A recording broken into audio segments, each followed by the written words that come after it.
नमस्कार। हिंदी शिक्षण के आभासी मंच पर आप सभी का पुनः स्वागत। मनुष्य के जीवन में भाषा का विशेष महत्व होता है। भाषा है जिसके माध्यम से हम अपने भावों को, अपने विचारों को व्यक्त कर सकते हैं, अन्य व्यक्ति के विचारों को समझ सकते हैं, आपस में हम वार्तालाप कर सकते हैं। यानी कि हम कह सकते हैं कि हमारा जो सामाजिक संपर्क होता है वो भाषा के माध्यम से ही होता है। या हम अपने इतिहास को, अपनी संस्कृति को पहचानने का प्रयास जब करते हैं तो वो भाषा के माध्यम से काफी हद तक संभव हो पाता है। और भाषा को स्थायी रूप देने में व्याकरण का विशेष योगदान होता है, क्योंकि वही उसे नियमों में बांध करके स्थायी रूप प्रदान करती है।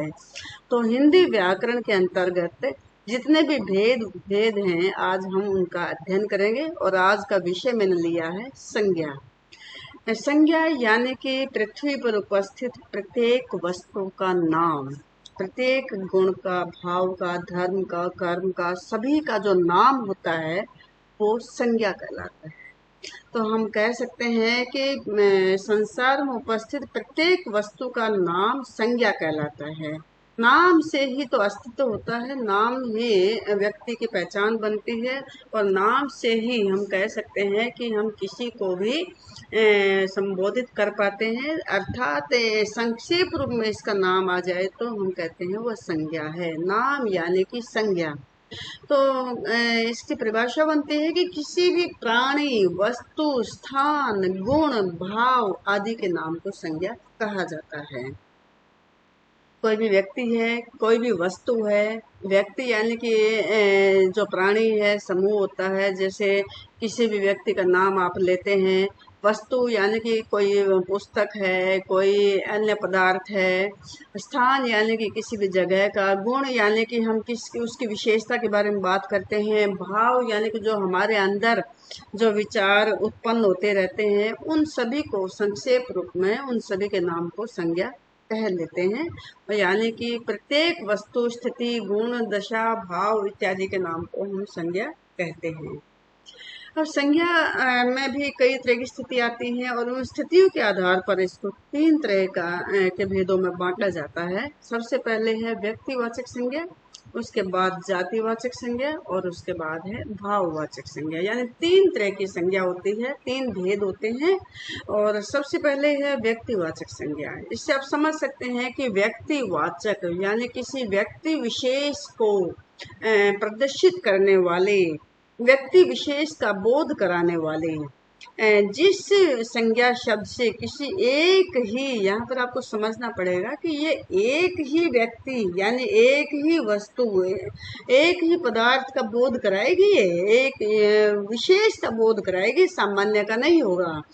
यानी कि जैसे हम कक्षा में देखते हैं कि एक ही नाम के अगर तीन बच्चे हो जाते हैं तो हम उनका विशेष तौर पर अलग से चिन्ह बना लेते हैं कि कौन से बच्चे को पुकारा जाता है तो क्या नाम लिया जाएगा। तो किसी एक व्यक्ति के लिए एक ही नाम हो और उसका बोध हो तो उसे हम व्यक्तिवाचक संज्ञा कहते हैं। यानी कि हम इसको कह सकते हैं कि विशेष का बोध होता है, सामान्य का नहीं। उसका सामान्यकरण हम नहीं करते, बल्कि विशेष तौर पर जिस व्यक्ति का जो नाम होता है वही उसकी पहचान, और उसी को हम व्यक्तिवाचक संज्ञा कहते हैं। जैसे कि यहाँ पर देखिए जरा, ये है सबसे पहले नाम आता है। जैसे हमने अभी नाम के बारे में आपसे जिक्र किया कि मोहन नाम है तो वह व्यक्ति को चिन्हित करता है। मोहन नाम है और उस व्यक्ति को मोहन नाम से पुकारा जाता है। यानी व्यक्ति बहुत सारे हो सकते हैं, लेकिन जो मोहन नाम लिया गया वह उसी ओर संकेत करता है। तो ये व्यक्तिवाचक संज्ञा हो गई है। जैसे कि हम इसके बाद कह सकते हैं कि एरावत है। अब हाथी बहुत सारे होते हैं, लेकिन यहाँ पर हाथी का नाम विशेष तौर पर लिया गया है, एरावत है। अब शहर बहुत सारे हैं, लेकिन अगर हम अलग अलग जगह का नाम लें, शिमला, दिल्ली, जयपुर, आगरा, तो वो अलग अलग स्थानों की ओर संकेत करती है। तो नगर तो बहुत सारे हैं, लेकिन जब उस नगर विशेष का नाम लिया जाता है तो वह व्यक्तिवाचक संज्ञा है। ऐसे पुस्तकें बहुत सारी आप पढ़ते हैं, लेकिन अगर मैं कामायनी कहती हूँ, रामायण कहती हूँ, इसके अलावा गोदान कहती हूँ, या पंच परमेश्वर कहती हूँ, या रश्मि रथी कहती हूँ, बहुत सारी किताबों के नाम हैं। तो वो नाम विशेष होने पर वह व्यक्तिवाचक संज्ञा हो जाती है।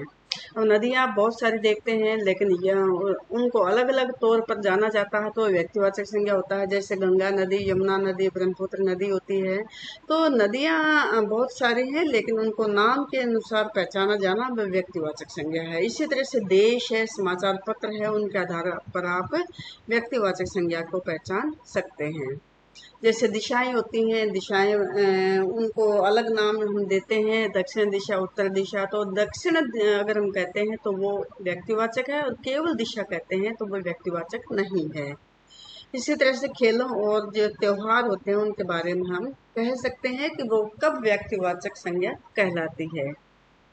यानी बहुत सारी नदियों में से किसी विशेष नदी का नाम, बहुत सारी दिशाओं में से किसी विशेष दिशा का नाम, बहुत सारे खेलों में से किसी विशेष खेल का नाम, यानी कि उसको नाम से पुकारा जाना ही उसको व्यक्तिवाचक संज्ञा में ला देता है। अब आपने ऊपर जो पढ़ा है ना, यहाँ पर आपने व्यक्तिवाचक को पहचान लिया है, लेकिन साथ साथ एक और कॉलम है।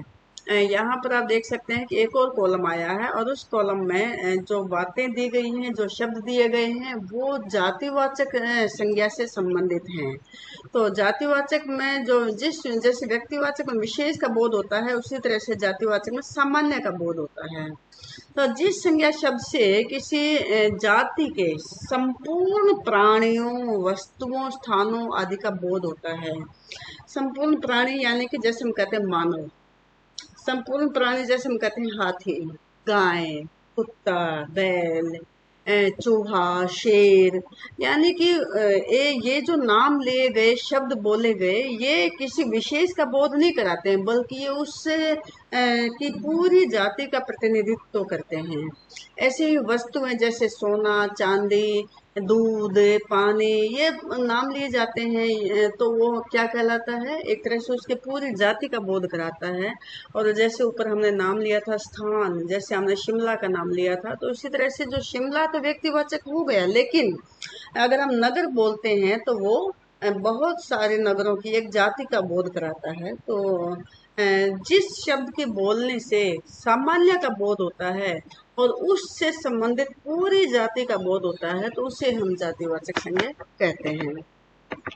जैसे नदी, मनुष्य, किसान, किसान कहने से पूरे किसान जो समुदाय होता है उसका बोध होता है। सैनिक कहने से हमारी सेना में जो कार्यरत हैं उनका बोध होता है। विद्यालय, बहुत सारे विद्यालय होते हैं, लेकिन अगर आप अपने कौन से विद्यालय में पढ़ते हो, जैसे आपसे पूछा जाता है कि आप कौन से विद्यालय में पढ़ते हैं, तो वो व्यक्तिवाचक आ जाता है। लेकिन अगर हम केवल विद्यालय शब्द का इस्तेमाल करते हैं तो वो जातिवाचक संज्ञा कहलाता है। तो इसी तरह से बहुत सारे शब्द हैं जो कि जातिवाचक संज्ञा में आते हैं, और उनको सामान्य बोध के अंतर्गत लेकर आते हैं, लेकिन जब हम उनके लिए विशेष नाम देते हैं तो वो व्यक्तिवाचक संज्ञा के अंतर्गत आ जाते हैं। भाववाचक संज्ञा, तीसरा जो भेद है वो, इसमें अंतर क्या है कि भाव प्लस वाचक, यहीं पर अंतर आपको समझ आ जाता है। भाव जिनको, जो हमारे मन में उत्पन्न होते रहते हैं, जिनको हम देख नहीं सकते हैं। तो जिन संज्ञा शब्दों से जो प्राणी हैं या जो वस्तुएं हैं, उनके गुणों का, उनके धर्म का, या किसी भी स्थिति का, दशा का, या कार्यों का, या मन के भावों का बोध होता है, उसे भाववाचक संज्ञा कहते हैं। इनको ध्यान रखिएगा, इनको छुआ नहीं जा सकता। यानी ऐसी स्थिति, ऐसे गुण या ऐसा शब्द आपको दिया जाए जिससे कि एक महसूस करने की केवल शक्ति आपके अंदर आती है, जिनको छूने की शक्ति आपके अंदर नहीं आती है। जैसे हम कह सकते हैं कि अगर एक मैं नाम लेती हूँ मोहन का, और एक मैं नाम लेती हूँ नदी का, तो इनको हम छू सकते हैं। लेकिन यहाँ पर अगर मैं नाम लेती हूँ बचपन का, सुंदरता, पढ़ाई, बुढ़ापा, यौवन, तो इनको छुआ नहीं जा सकता, इनको महसूस किया जाता है।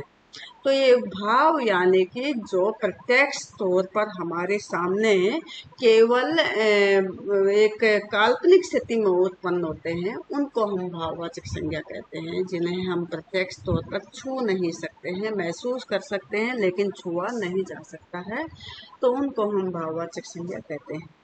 यानी जिन संज्ञा शब्दों से प्राणियों के गुणों का, उनके दशाओं का, उनके कार्यों का, उनके मन के भावों का आदि का बोध होता है, उसे हम भाववाचक संज्ञा कहते हैं। तो ये तो थे हमारे संज्ञा के तीन भेद।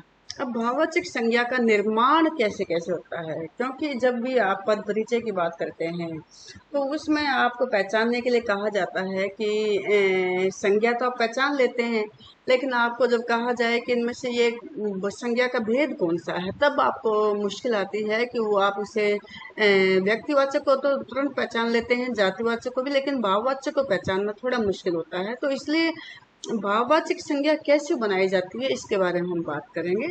भाववाचक संज्ञा देखा जाए तो दो तरह से बनती है, एक तो कृत प्रत्यय से और एक तद्वित प्रत्यय से। कृत प्रत्यय में आती है क्रिया से बनने, क्रिया के का जो अंत में प्रत्यय लगता है उससे बनने वाली, वो होता है कृत प्रत्यय, यानी कि क्रिया से बनने वाली भाववाचक संज्ञा। फिर होता है तद्वित। तद्वित में आते हैं विशेषण है, जातिवाचक संज्ञा है, सर्वनाम है और अव्यय है, उनसे बनने वाली संज्ञा। तो एक तरह से दो इसके भेद होते हैं इसके बनने के, एक तो कृत प्रत्यय और एक तद्वित प्रत्यय। कृत प्रत्यय यानी कि क्रिया के अंत में जब प्रत्यय लगता है तो उससे बन जाती है भाववाचक संज्ञा। और तद्वित प्रत्यय यानी कि जब जातिवाचक संज्ञा या विशेषण या सर्वनाम या अव्यय के अंत में जब प्रत्यय लगता है तो उससे जो संज्ञा बनती है उसे हम भाववाचक संज्ञा कह देते हैं। तो अब पहला हम लेते हैं, क्रिया के अंत में जब प्रत्यय लगता है तो उससे जो भाववाचक संज्ञा बनती है उसको कैसे बना। जैसे चलना से चाल, बढ़ना से बाढ़, अड़ना से आड़, ऐसे जब जो क्रिया है, क्रिया का जो पहला अक्षर उसको स्वर लगा दिया जाता है, आ की मात्रा लगा दी जाती है, तो एक तो उससे हमारी भाववाचक संज्ञा बन जाती है। जैसे कि फिरना से फेरा, फिरना से घेरा और झगड़ना से झगड़ा। तो इसमें आपने देखा कि जो अंतिम शब्द है, धातु का अंत है, वो उसके साथ स्वर यानी कि आ की मात्रा लगा दी गई। फिर आई प्रत्यय, चढ़ना से चढ़ाई, बुनना से बुनाई, धुलना से धुलाई, इसमें आई प्रत्यय लगा दिया गया है। इससे यहाँ पर भाववाचक संज्ञा बन गई है क्रिया से। आओ, आओ प्रत्यय लगता है, तो जैसे बहना, नदी में पानी बहता है, बहना से बहाव, बनना से बनाव, छिड़कना से छिड़काव। इसी तरह से आवट प्रत्यय जब लगता है तो रुकना से रुकावट, बनाना से बनावट और सजाना से सजावट। इसी तरह से आवा प्रत्यय जब लगता है तो दिखाना से दिखावा, भुलाना से भुलावा, चढ़ाना से चढ़ावा, आवा लग गया प्रत्यय इसके साथ में। इसी तरह से आहट प्रत्यय, घबराना से बनता है घबराहट, और गड़गड़ाना से बनता है गड़गड़ाहट, और मुस्कुराना से बनता है मुस्कुराहट। उसी तरह से ई प्रत्यय है, ई प्रत्यय के साथ हमने लगाया हंसना से बना हंसी, और बोलना से बना बोली, गर्म से बना गर्मी। इसी तरह से अब जब तय प्रत्यय लगाते हैं तो वहां पर देखें, बचाना से बचत, खपाना से खपत, रंगना से रंगत, रंगत। धातु के बाद अगर हम न जोड़ते हैं, खाना खान, पाना पान, गाना गान। अब धातु के बाद ना जोड़ दिया तो उससे हंस, हंसना, पढ़ पढ़ना, गाना गा गाना। अगर धातु के बाद हम नहीं जोड़ देते हैं, करना से करने, कथन से कथने, भरना से भरने, तो ये उसके बाद नहीं प्रत्यय लगाने से ये जो भाववाचक संज्ञा वो बन जाती है। इसके बाद है, ये तो अभी तक आपने पढ़ा जो क्रियाएं होती हैं। वैसे आप समझ सकते हैं क्रिया यानी कि जो हम कार्य करते हैं, जैसे हम दौड़ते हैं, दौड़ना से दौड़, है ना। जैसे रोना से रुलाई, इसी तरह से घबराना घबराहट, इसी तरह से जो और भी क्रियाएं होती हैं, बैठना से बैठ, बिलखना से बिलख, और इसके बाद और भी क्रियाएं आप याद कीजिए। जो जो क्रियाएं हम करते हैं, बोलना से बोल होता है, हंसना से हंस होता है। तो ये बहुत सारी क्रियाएं ऐसी होती हैं जिनको हम प्रयोग में लाते हैं और उनसे भाववाचक संज्ञा बना देते हैं। तो जो धातु होती है उसके साथ हम प्रत्यय लगाते हैं, कृत प्रत्यय, और उससे हमारी भाववाचक संज्ञा बन जाती है। इसके बाद है विशेषण, यानी तद्धित प्रत्यय का आरंभ हम करते हैं। विशेषण जो शब्द होते हैं आप वैसे ही देखते रहते हैं, वह चतुर मनुष्य है, चतुर से चतुराई, वह बुरा इंसान है, बुरा से बुराई, वह भला इंसान है, भला से भलाई। तो जो विशेषण प्रयोग करते हैं, यह खट्टा है, खटास से खटास, ये मीठा है, मीठा से मिठास, ये कड़वा है, कड़वा से कड़वाहट। इसी तरह से बापू की है बपौती, बूढ़ा हो जाना बुढ़ौती। तो ये बुद्धिमान से बुद्धिमानी, गरीब अमीर, गरीबी अमीरी। तो ये जो हमारी विशेषताएं होती हैं, उन विशेषताओं के साथ हम प्रत्यय लगा देते हैं तो उनसे भी भाववाचक संज्ञा बन जाती है। जैसे सरल कार्य, सरलता, सज्जन व्यक्ति, सज्जनता, महान व्यक्ति, महानता। महान है उससे महत्व भी बना सकते हैं, नारी से नारीत्व बनता है, निज से निजत्व बनता है, लड़का है, स्थिति ये आगे ना, स्थिति जो दिखाती है, लड़कपन, बच्चा से बचपन, पागल से पागलपन। इसी तरह से जो जो प्रत्यय लगता है, सुंदरता से सौंदर्य, मधुर से माधुर्य, सुंदर से सौंदर्य, मधुर से माधुर्य, चतुर से चातुर्य। इसके एक और भी बन सकता है, सुंदरता भी बन सकती है, मधुरता भी बन सकती है, और चतुराई भी बन सकती है। वो भी ये प्रत्यय की बात अलग अलग है, उससे अलग शब्द बनते हैं, लेकिन ऐसा नहीं है कि केवल यही बन सकते हैं, और भी हम इससे बना सकते हैं। अब है जातिवाचक संज्ञा। जातिवाचक संज्ञा को आप आराम से पहचान सकते हैं, अभी आपने बात की थी। मानव से मानवता, लड़का से लड़कपन, व्यक्ति से व्यक्तित्व, पुरुष से पौरुष, दास से दासता, मित्र से मित्रता, नारी से नारीत्व, युवा से यौवन, बच्चा से बचपन, विद्वान से विधवता, और मजदूर से मजदूरी। तो ये होते हैं जो कि भाववाचक संज्ञा बनाते हैं। सर्वनाम से जो भाववाचक संज्ञा बनती है वो अपना से अपनापन, स्व से स्वत्व, निज से निजता, अहम से अहंकार, और उसी तरह से अव्यय से भी भाववाचक संज्ञा बनती है। जैसे कि दूर से दूरी, समीप से सामीप्य, निकट से निकटता, और शीघ्र से शीघ्रता। तो ये आज हमने संज्ञा के बारे में, उसके भेदों के बारे में, भाववाचक संज्ञा का निर्माण कैसे होता है उसके बारे में आज पढ़ा है। इसके अगले भाग में संज्ञा के जो अन्य भेद हैं, अन्य आधारों पर जो भेद हैं, या संज्ञा का जो निर्माण है उसके बारे में बात करेंगे।